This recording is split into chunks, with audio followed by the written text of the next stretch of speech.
उसके लिए उसी से काम चलाएंगे। यहां तक ठीक है? बढ़िया। आगे जोर से उठ के बोलो, बुलंद आवाज में बोलो।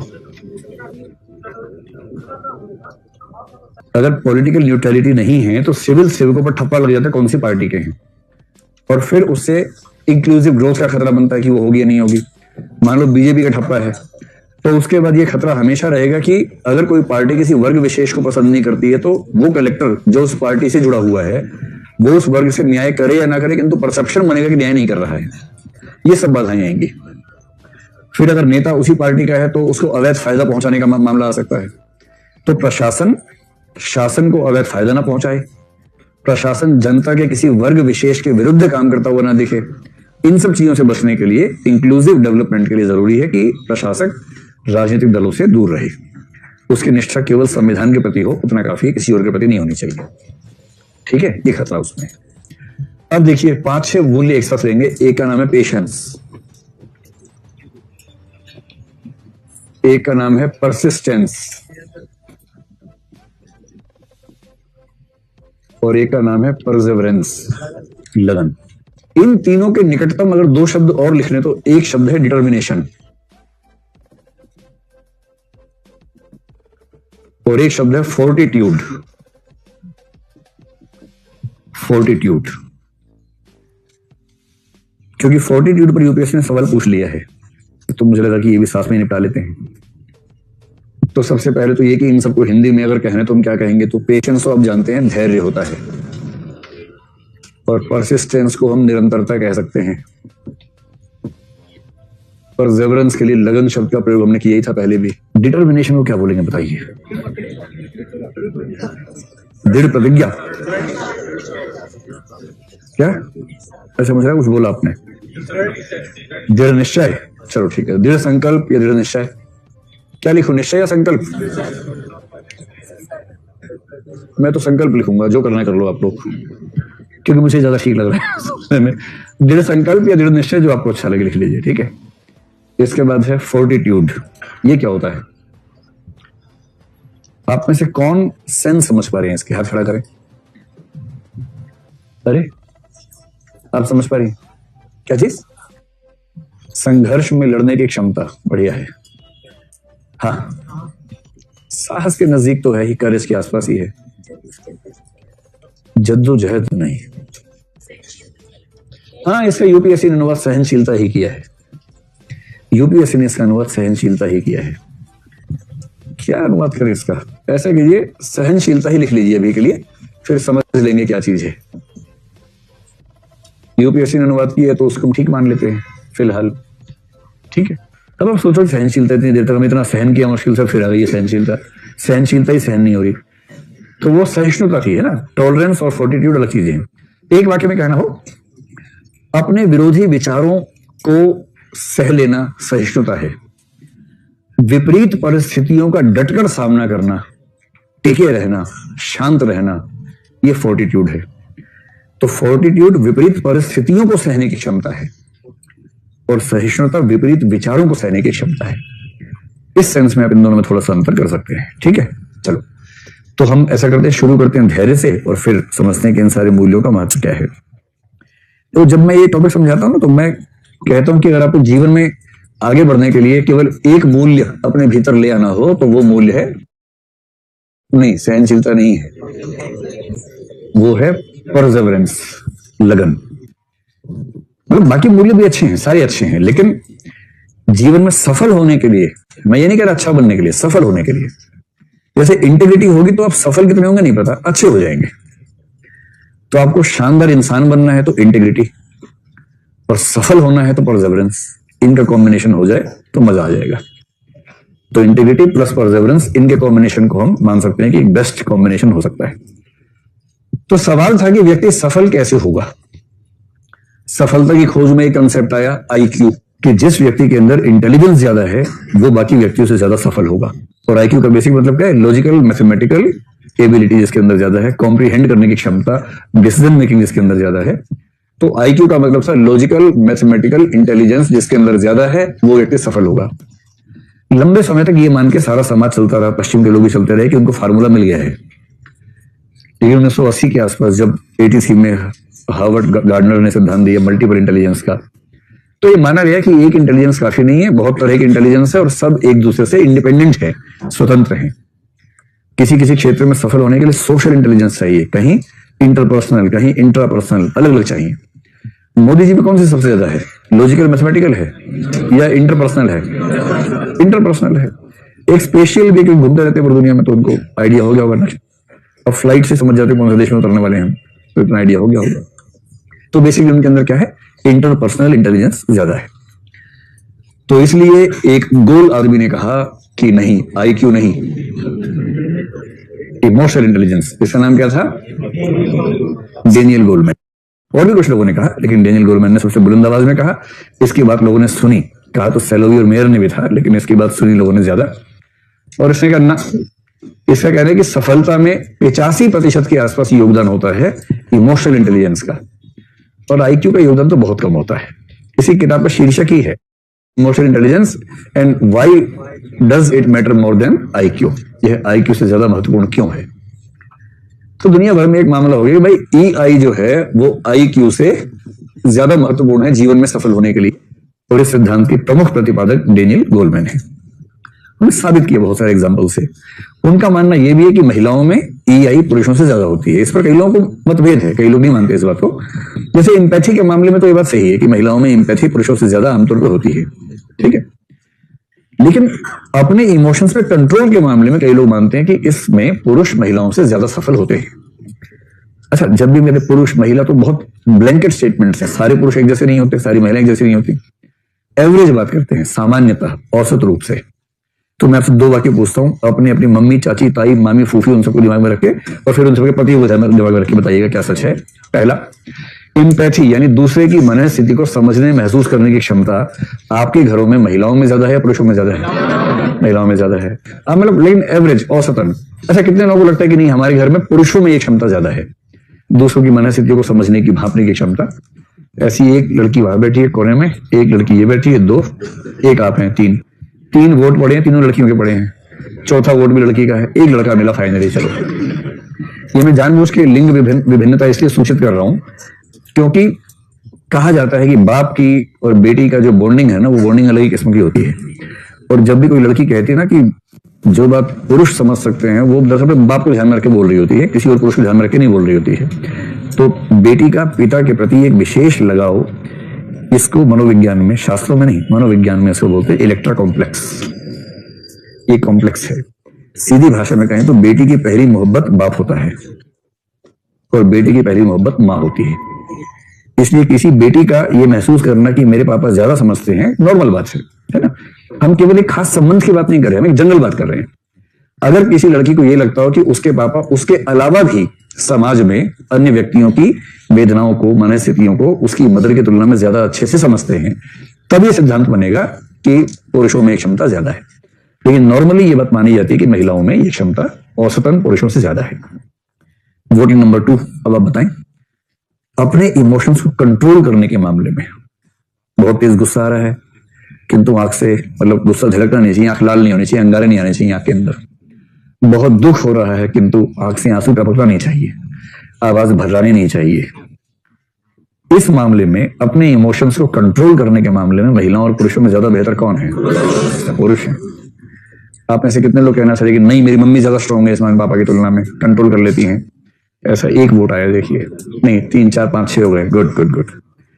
तो अब बात तो है, सामान्य बात है, हम तो बात करें कि ज्यादा क्या दिखता है।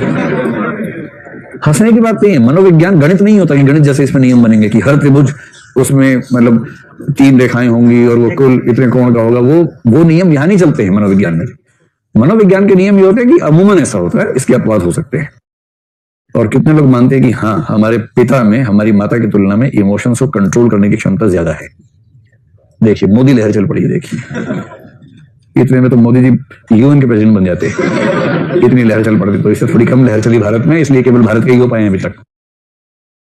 तो इसका मतलब डेनियल गोलमैन का ये दावा कि महिलाओं में इमोशनल इंटेलिजेंस ज्यादा होती है, इस पर कुछ सवाल लग सकते हैं कि emotional intelligence is a set of qualities, और उनमें से कुछ क्वालिटीज पुरुषों में ज्यादा हो सकती है, कुछ क्वालिटीज महिलाओं में ज्यादा हो सकती हैं। कुछ लोगों ने कहा कि आईक्यू, ईआई सब बच्चों वाली बातें हैं, जीवन में अगर सफल होना है तो चाहिए SI, सब इंस्पेक्टर।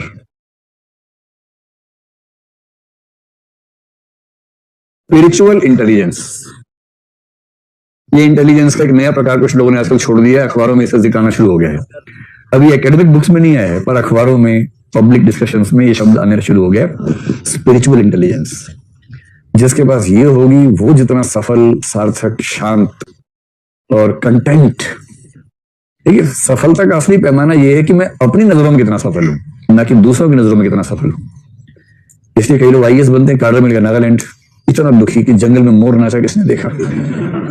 IAS जिसको दिखाना था, गांव के डमरू को दिखाना था, डमरू नागालैंड आ ही नहीं सकता। अब डमरू को टिकट भेजी कि आओ आके देखो मैं कैसा हूं यहाँ पर, तो संतोष नहीं मिल रहा, क्योंकि इस व्यक्ति की नजर में सफल होने का मतलब दूसरों की नजर में सफल होना है, ना कि अपनी नजर में होना है। अपनी नजर में सफल होने को बोलते कंटेंट फील करना, कंटेंट होना, आत्मपूरित होना, आत्मसंतुष्ट होना। स्पिरिचुअल इंटेलिजेंस के लोग कहते हैं कि आत्मसंतुष्टि अगर जीवन का उद्देश्य है, और जीवन का अंतिम उद्देश्य क्या है? आत्मसंतोष, कि आपको अच्छा लगे, जीना अच्छा लगना चाहिए। और 2-4 साल की चकाचौंध के बाद अंततः आपको अच्छा लगे कि आप जीवन ठीक जी रहे, यही तो उद्देश्य है। ये स्पिरिचुअल इंटेलिजेंस से आता है।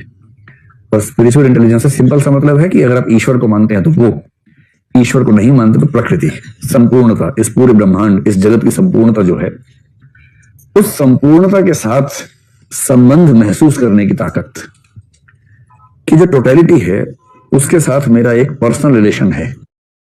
और वो कॉग्निटिव लेवल पर नहीं, वो इमोशंस के लेवल पर आपको महसूस होने लगे, आपकी एक्शंस में झलकने लगे, तो हम कहेंगे ये व्यक्ति स्पिरिचुअली इवॉल्व व्यक्ति है, आध्यात्मिक रूप से थोड़ा सा विकसित व्यक्ति है।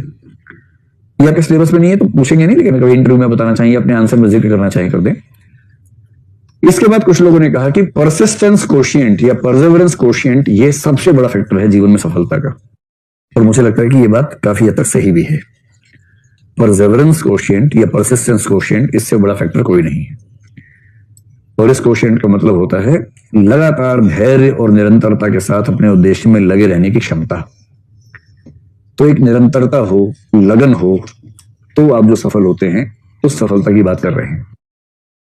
क्या होता है कि जीवन में हम सब सफल होना चाहते हैं, किंतु सफलता अगर तुक्के से नहीं मिली है तो उसकी बहुत लंबी यात्रा होती है, बहुत भारी कीमत चुकानी होती है। अच्छा, नया आदमी सोचता है कि यार क्या है, तो ऐसे ही है, लेकिन उसके पीछे की लंबी संघर्ष यात्रा का अपना मूल्य है। और इसलिए जीवन में सबसे ज्यादा सफल लोग वो होंगे जिनमें सबसे ज्यादा धैर्य था और धैर्य के साथ लगन थी कि एक दिन आएगा जरूर, अपना टाइम आएगा, अपना टाइम आएगा, कभी ना कभी तो आएगा ही आएगा।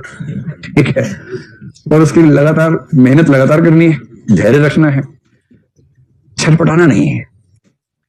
और इसलिए मैं कई बार आप लोगों से कहता हूं क्लास में भी, IAS बनने में वही सफल होगा जिसके अंदर परसेवरेंस होगी। इंटेलिजेंस थोड़ी कम चल जाएगी, EQ EI थोड़ा कम चल जाएगा, परसेवरेंस कम है तो नहीं बन पाएंगे। और जो लोग हर महीने एक रात को अचानक उछलते हैं IAS बनने के लिए, कुकर की भाप भर गई, ढक्कन की तरह उड़े अचानक, IAS बनना है, आधी रात को बनना है IAS, और उसके बाद अमानवीय टाइम टेबल बनाते हैं अपना, जो 4 घंटे चलते चलते दम तोड़ देता है।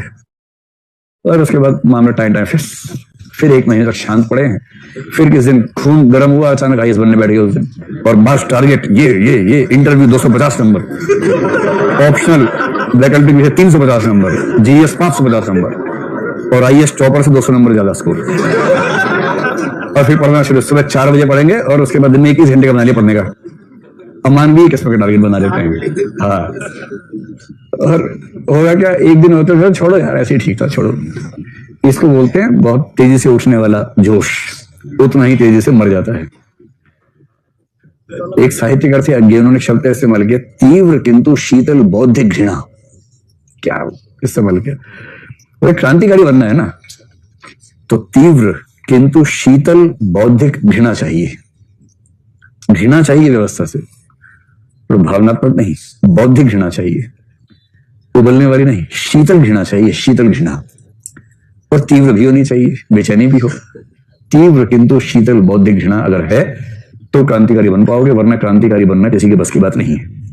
ठीक उसी तर्ज पे अगर कहें, अगर बनना है आईएएस, तो लंबे समय तक धीमी गति में, मंद मंद गति में चलने वाला मोटिवेशन, एनर्जी, आत्मविश्वास, संकल्प, पढ़ने की इच्छा और सफल होऊंगा ही होऊंगा ये भरोसा, अगर ये सब धीमी और मध्यम गति में चलता है लगातार, तो बनेंगे आईएएस। आईएएस बनना, सीएम बनना, पीएम बनना, कुछ भी बनना, कुछ भी बड़ा हासिल करना, उद्योगपति बनना, कोई बढ़िया एनजीओ चलाना, कैलाश सत्यार्थी बनना, ये सब ऐसे नहीं होता है। लंबे समय के सस्टेन्ड मोटिवेटेड एफर्ट चाहिए होते हैं। कुछ कुछ भाव समझ में आ गया क्या है? अब इन सबको समझते हैं क्या क्या होता है। तो अगर कोई आपसे पूछे कि सफल होने के लिए कौन सी दो चीजें चाहिए जीवन में, या एक चाहिए? परसेवरेंस। परसेवरेंस में बाकी सब शामिल हो जाएगा। शानदार इंसान बनने के लिए क्या चाहिए? इंटीग्रिटी। सफल इंसान बनने के लिए परसेवरेंस। कायदे की बात करने के लिए ऑब्जेक्टिविटी चाहिए। ये हो गया deadly combination, objectivity, integrity, Perseverance. अगर ये तीन चीजें आ गई तो उसके बाद कोई माइका लाल आपको बड़ा इंसान बनने से रोक नहीं पाएगा, क्योंकि ये तीन गुण एक किले की तरह आपकी रक्षा करेंगे। धैर्य। धैर्य क्या होता है? देखो, धैर्य का मतलब सिंपल क्या होता है? धैर्य का संबंध है टाइम से, समय से। सही समय का इंतजार करने की क्षमता। सरलतम भाषा में कहूं, सही समय तक इंतजार करने की क्षमता। इसे टाइम फैक्टर बहुत काम आता है। समय, अच्छा, सही समय तक इंतजार करना है, ये कब कब जीवन में आ सकता है? दो स्थितियों में आ सकता है। एक तो आ सकता है कि आप किसी ऐसे उद्देश्य के पीछे चल रहे हैं जिस उद्देश्य को हासिल करने की प्रक्रिया ही बहुत लंबी है, ठीक? तो एक तो हो सकता है दूरगामी उद्देश्य, जैसे आपने आईएएस का उद्देश्य चुन लिया। अब ये उद्देश्य दूरगामी है, ये ऐसा नहीं कि कल रात को मनु सुबह आईएएस बन गए, है ना? इसमें तो आपको तैयारी करेंगे 1-1.5 साल, उसके बाद एग्जाम देंगे, एग्जाम भी जिस साल शुरू होगा उससे अगले साल खत्म होगा, फिर सिलेक्शन के बाद ट्रेनिंग 6 महीने बाद शुरू होगी, फिर 2 साल ट्रेनिंग चलेगी, उसके बाद जाके पोस्टिंग मिलेगी।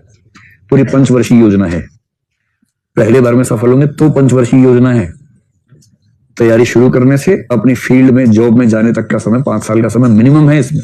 मैं ट्रेनिंग के 2 साल मिला के बोल रहा हूं। उसमें पहली बार में सिलेक्शन होने की संभावना आपको पता है बहुत ज्यादा नहीं होती है, रेयर ही है। यानी कि समय और चाहिए, तो पेशेंस चाहिए। और दूसरा धैर्य कब चाहिए? कठिन समय में चाहिए।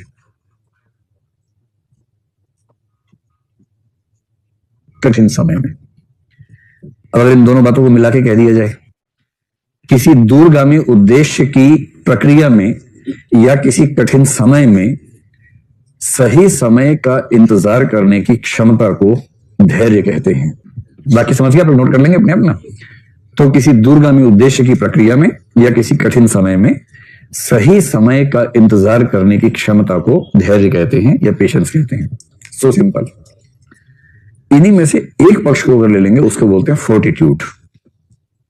फोर्टिट्यूड क्या है? ये वो सहनशीलता है जो कठिन समय में, कठिन समय या कठिन संघर्ष में, भाई कठिन समय, कठिन संघर्ष किसके जीवन में नहीं आते हैं? आते ही हैं कभी ना कभी। अब आप उस समय चिल्लपो मचाते हैं, जमीन पर लेट लेट कर रोते हैं, गला फाड़ फाड़ कर रोते हैं, या शांति से झेल लेते हैं उसको। तो कठिन समय या संघर्ष को शांति के साथ और साहस के साथ, शांति और साहस के साथ झेलने की क्षमता।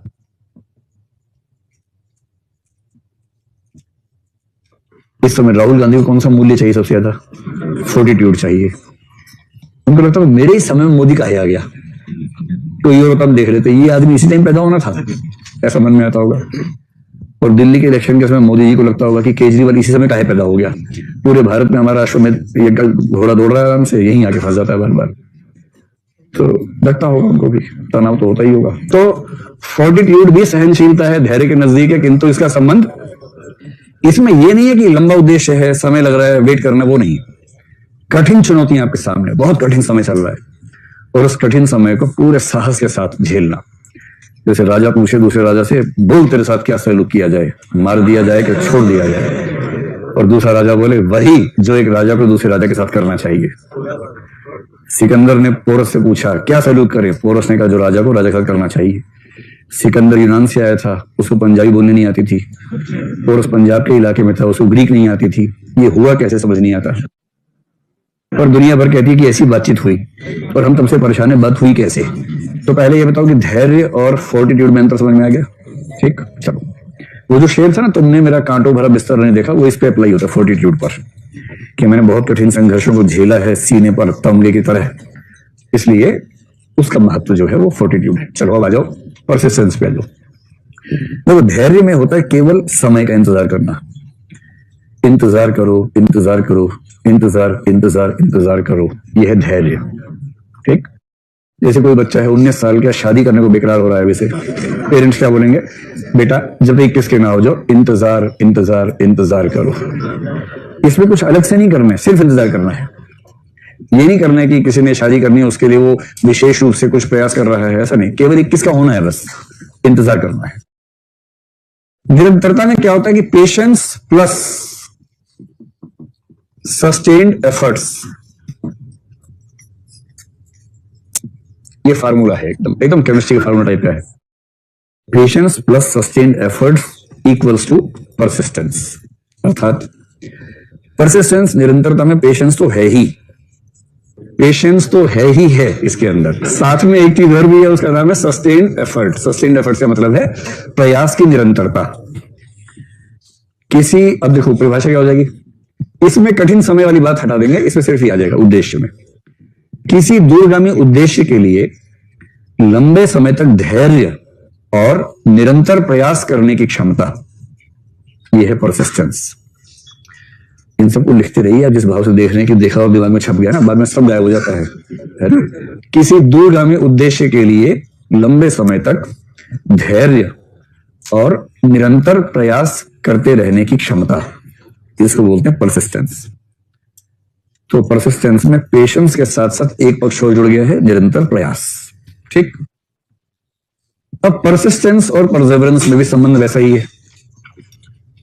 तो परसेवरेंस क्या है, परसेवरेंस का मतलब है persistence plus sustained self motivation.